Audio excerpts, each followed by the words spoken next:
शादी के दिन मुझे अपनी साली बहुत पसंद आई। साली को पाने के लिए मैंने शादी की रात ही अपनी पत्नी को एक तहखाने में बंद कर दिया और ये शोर मचा दिया कि वो तो किसी लड़के के साथ भाग गई।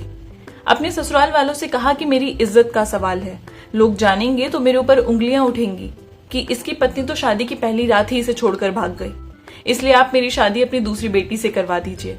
और मेरी शादी मेरी साली से करवा दी गई और मैं खुशी खुशी अपनी सुहागरात को अपने कमरे में गया और जब घूंघट उठाया तो मेरे कदमों तले जमीन निकल गई, क्योंकि वहां तो नमस्कार, मेरा नाम समीर है। मैं अपना देश छोड़ विदेश में नौकरी करता था। मैं कुछ दिनों के लिए घर वापस आया तो मेरी माँ को मेरी शादी की फिक्र होने लगी। कुछ दिन बाद उन्होंने मेरी शादी मधु नाम की लड़की से तय करवा दी। माँ ने मुझे बताया कि मधु 2 बहन है, एक मधु और उसकी छोटी बहन महिमा। मधु बहुत ही खूबसूरत और गोरी चिट्टी है। मेरी माँ तो अपनी बहू की बहुत तारीफ कर रही थी, पर सच्चाई क्या थी ये तो उसे देखने के बाद ही पता लगने वाली थी। मुझे वापस विदेश जाकर अपनी जॉब ज्वाइन करनी थी, इसलिए मेरी शादी बहुत जल्दबाजी में हो रही थी।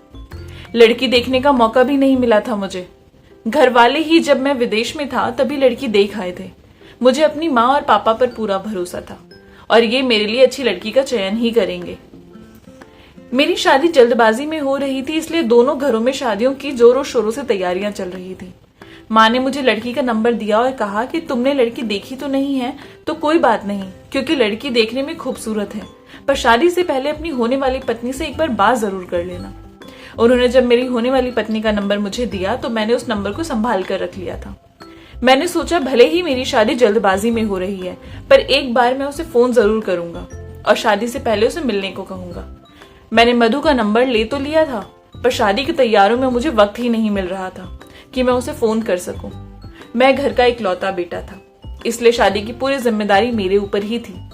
मैं मधु को ऐसे वक्त फोन करना चाहता था जब मेरे आसपास कोई ना हो, ताकि मैं सुकून से बात कर सकूं। लेकिन शादी से भरे माहौल में मुझे ना तो ऐसा मौका मिला और ना ही माहौल। शादी का दिन मेरे सर पर आ चुका था। अब हमारी शादी में 2 दिन ही बचे थे। मैंने सोचा चलो कोई बात नहीं, शादी से पहले नहीं मिल पाया तो क्या हुआ, अब तो शादी करके घर पर ही आ जाएगी। अब मिलने मिलाने की जरूरत ही क्या है। हमारी शादी इतनी जल्दबाजी में तय हुई थी कि मैंने मधु की कोई तस्वीर भी नहीं देखी।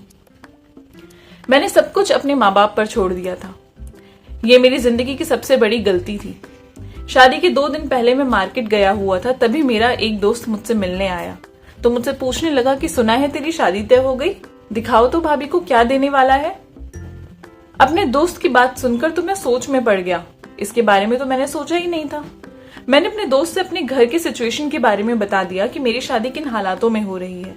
मैंने उससे कहा कि मेरी शादी बहुत जल्दबाजी में हो रही है और मुझे अपनी होने वाली पत्नी की पसंद नापसंद के बारे में बिल्कुल नहीं पता कि उसे क्या पसंद होगा। मेरे दोस्त ने कहा तो इसमें क्या मुश्किल है, फोन का जमाना है भाई, अगर तेरे पास नंबर है तो भाभी के पास फोन कर और उनके पसंद नापसंद के बारे में पूछ ले। मुझे अपने दोस्त की बात सही लगी। सोचा इसी बहाने मैं मधु से बात भी कर लूंगा। मैं मार्केट में ही सड़क के किनारे खड़े होकर मधु का नंबर मिलाने लगा। मेरा दिल जोरों से धड़क रहा था कि ना जाने कौन फोन उठाएगा, मधु या फिर उसकी छोटी बहन महिमा। मेरी फोन की घंटी बजने की आवाज सुनाई दी। कुछ दूर पर 2 लड़कियां खड़ी होकर बातें कर रही थी। उनमें से एक लड़की के हाथ में मोबाइल गुनगुना रहा था। उसने फोन रिसीव कर लिया और जैसे ही हेलो कहा मैं हैरान रह गया था, क्योंकि उसकी आवाज मेरे फोन से उभर रही थी। मैं कुछ कदम पीछे हट गया और बात करने की कोशिश करने लगा। मैं बड़े गौर से उन दोनों लड़कियों को देख रहा था। उन दोनों ने मेरी तरफ नहीं देखा था और जिस लड़की ने फोन उठाया था वो बहुत ही खूबसूरत थी। पहली नजर में ही मेरा दिल उस पर आशिक हो गया था। उसे देखते ही मैं भगवान से दुआ करने लगा कि यही लड़की मधु हो। उस लड़की ने फोन उठाते ही पूछा कि कौन, तो मैंने उसे बता दिया कि मैं समीर बात कर रहा हूँ। मेरे मुंह से मेरा नाम सुनते ही वो लड़की कुछ लम्हों के लिए खामोश हो गई। फिर उसने कहा कि मैं महिमा बात कर रही हूँ।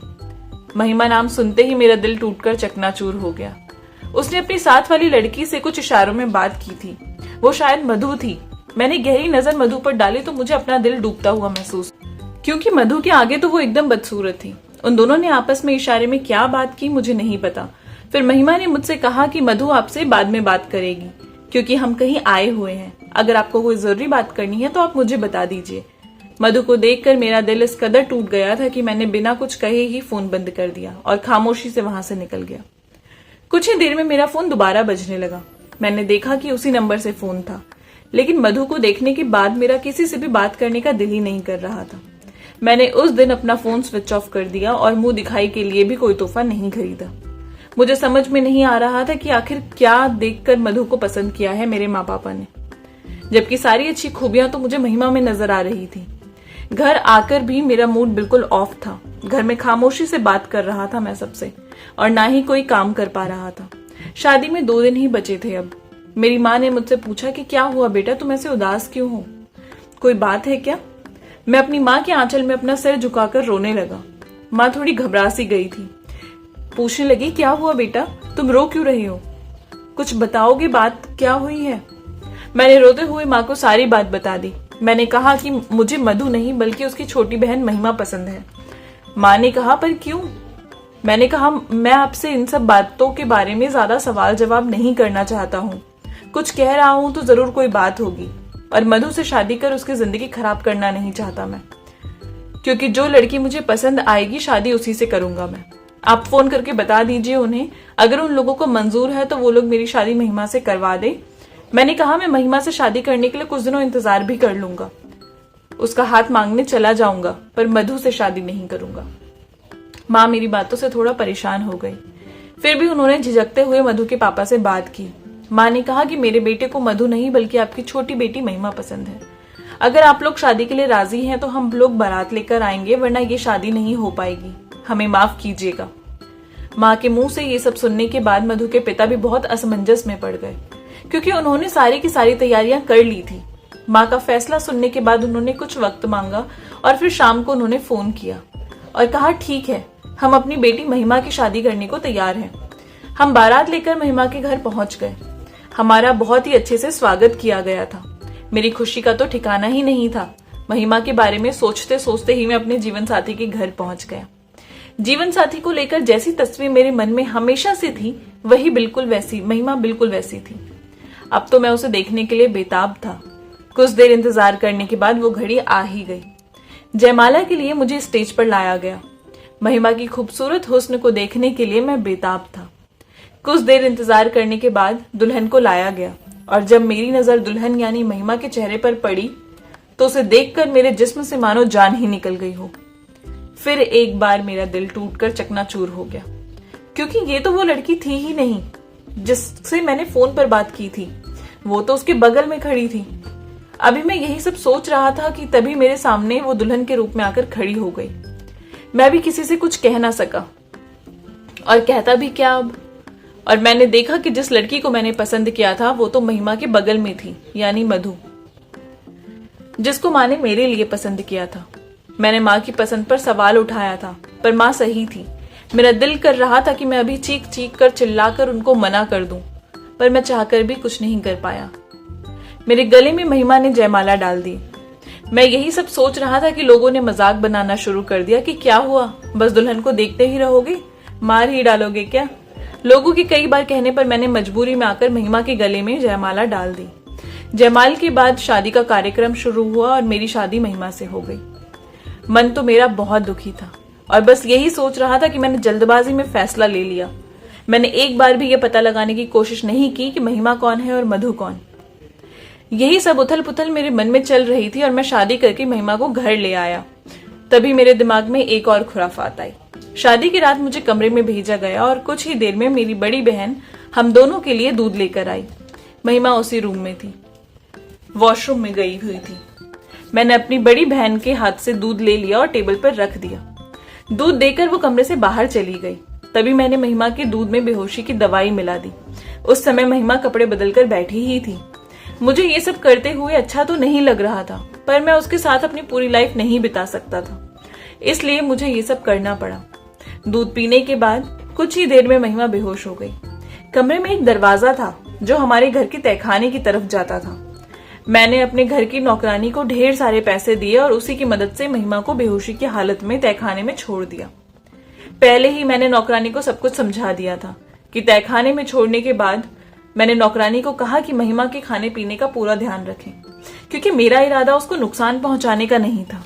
ये सब करना मेरी एक मजबूरी थी। मैंने अपने ग्लास वाला दूध नहीं पिया। कुछ देर में मैं शोर मचाने लगा। तभी मेरी बड़ी बहन और मेरी माँ मेरे कमरे में आई और पूछने लगी क्या हुआ। मैंने उन्हें बताया कि मैं जब कमरे में आया तो कमरे में कोई नहीं था। मुझे लगा कि वो वॉशरूम गई होगी। जब कमरे में दीदी दूध लेकर आई तो महिमा का इंतजार ही कर रहा था मैं। काफी देर इंतजार के बाद जब महिमा बाथरूम से बाहर नहीं आई तब मैंने अंदर जाकर देखा तो वो वहां कोई था ही नहीं। फिर मैंने आप लोगों को बुलाया। मुझे लगता है कि वो मुझसे शादी करना ही नहीं चाहती थी, पर अपने घर वालों के दबाव में आकर उसने मुझसे शादी करी है। अब मजबूरी में आकर उसने शादी तो कर ली, पर शायद वो अपनी नई जिंदगी की शुरुआत अपने आशिक के साथ करना चाहती थी और इसलिए यहाँ से चली गई सब छोड़कर। महिमा को हर जगह ढूंढा गया पर वो नहीं मिली। रात तो किसी तरह कट गई और अगली सुबह मेरी माँ ने ना चाहते हुए भी महिमा के घर वालों को ये सब बात बताई। वे लोग ये बात मानने को तैयार ही नहीं थे कि उनकी बेटी ऐसा भी कुछ कर सकती है, पर अब तो जो होना था वो हो गया था। माँ ने महिमा के पापा को समझाया कि जरूरी नहीं कि आप अपनी बच्चियों के मन की सारी बात समझ सकें। हो सकता है कि वो किसी से प्यार करती हो या जल्दबाजी में उसका रिश्ता तय हुआ हो, उसे किसी से कुछ कहने का मौका भी नहीं मिला। मजबूरी में आकर महिमा के पिता को ना चाहते हुए भी हमारी सारी बातों पर यकीन करना पड़ा। हमारी शादी के 2 दिन बाद हमारा रिसेप्शन था, इसलिए मैंने माँ से कहा मैं अपने दोस्तों को क्या मुंह दिखाऊंगा कि शादी की पहली रात को ही मेरी पत्नी मुझे छोड़कर भाग गई। मेरे दोस्त और हमारे सारे रिश्तेदार हमारा मजाक बनाएंगे, इसलिए महिमा के पापा से कहो कि वो अपनी बड़ी बेटी यानी मधु से मेरी शादी करवा दे। आखिर पहले भी तो मेरी शादी मधु से ही होने वाली थी, ताकि लोगों को कुछ पता न चले और हमारी बनी बनाई इज्जत पर कोई आंच ना आए। माँ को भी मेरी बातें सही लगी क्योंकि ये हमारे घर की इज्जत का सवाल था। इसे उन्होंने बहुत सोच समझ कर ये बात मधु के पापा से कही। हमारे घर में पैसे रुपए की कोई कमी नहीं थी और मैं भी फॉरेन में अच्छा खासा कमाता था, इसलिए इस रिश्ते के लिए वो तैयार हो गए। ये उनकी भी तो इज्जत का सवाल था। मेरी और मधु की शादी करवा दी गई। शादी करने के बाद मेरी खुशी की इंतहा नहीं थी क्योंकि मधु के लिए ही मैंने इतने पापड़ बेले थे। अब मैं बहुत खुश था क्योंकि जैसे मैंने सोचा था सब कुछ वैसा ही होता जा रहा था। मैं मधु के साथ ही जिंदगी गुजारना चाहता था। मैंने सोचा कि उससे शादी करने के बाद मैं महिमा को चुपके से आजाद कर दूंगा। मैं सारी जिंदगी महिमा के साथ समझौते वाली जिंदगी नहीं गुजारना चाहता था। जब वो सारी सच्चाई सबको बताएगी तो मैं यही कहता रहूंगा कि जिस आशिक के साथ वो भागी थी उसने महिमा को छोड़ दिया और खुद को बेगुनाह साबित करने के लिए वो मुझे मुजरिम बना रही है। ये सब करते हुए मैं जानता था कि मैं ये सब बहुत गलत कर रहा हूँ, पर करता भी क्या। मधु से शादी करने के बाद मैं बहुत खुश था और मैं खुशी खुशी मधु के कमरे में गया। आज मेरा दिल खुशी के मारे उड़ रहा था क्योंकि मैंने जिसे चाहा था बड़ी मुश्किल से उसे पा भी लिया था। पर जैसे ही मैंने मधु का घूंघट उठाया तो मेरे कदमों तले जमीन निकल गई। अपनी दुल्हन को देखकर फिर एक बार मेरे जिस्म से जान निकल गई हो जैसे। ये सब मेरे साथ क्या हो रहा था क्योंकि ये महिमा थी जिसे मैंने तहखाने में छोड़ा था। पर ये कैसे हो गया? अभी मैं यही सोच ही रहा था तभी मेरे पीछे से ताली पीटता हुआ कोई आया। मैंने देखा तो वो मधु थी। मधु ताली पीटते हुए कातिलाना अंदाज में हंसकर बोली, वाह समीर, तुमने तो हम दोनों की जिंदगी का मजाक बनाकर रख दिया। जब तुमने फोन पर कहा कि मेरी बहन किसी आशिक के साथ भाग गई है तभी मुझे यकीन नहीं हुआ था, पर मैंने उस वक्त कुछ नहीं बोला क्योंकि मुझे पता था कि मेरी बातों पर कोई वैसे भी विश्वास नहीं करेगा। इसलिए मैंने तुमसे शादी की और शादी करके जब मैं इस कमरे में आई तो आते ही इस कमरे के चारों तरफ देखने लगी कि इस कमरे में क्या है और कैसे है। बाहर से दरवाजा है कि नहीं, आखिर मेरी बहन इसी कमरे से तो बाहर निकली होगी ना। मैं सब कुछ देख ही रही थी तो मुझे इस तहखाने का दरवाजा दिखा।